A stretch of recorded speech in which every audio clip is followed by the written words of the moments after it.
How was it for you? It was scary, I ain't gonna lie.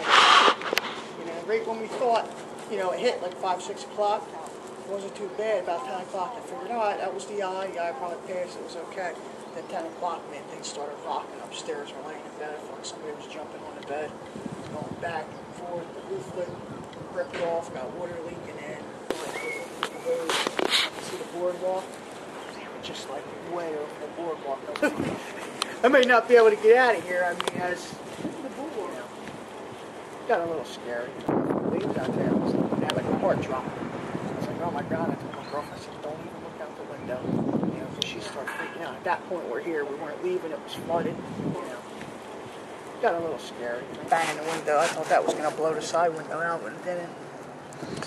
But yeah, them waves were high, dude. They were scary. Some rocks weren't there.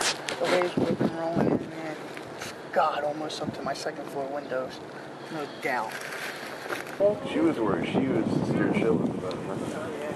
She was. Because we had the cats and everything. It's just like... You're safe. You made it through, buddy. Yeah. Never dealt with anything like that in my life, dude. Never went to it again.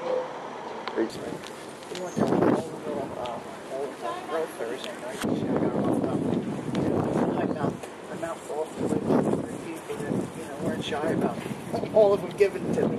She's like, you deserved it. And a lot of build-up tension and everything, you know what I mean? I got drunk, acted like an asshole, but, whatever, at least, everybody's safe. That's all I'm worried about.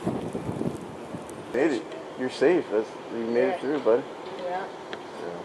Never dealt with anything like that in my life, dude. Never went to it again. I'm trying to get out of here. Get someplace else.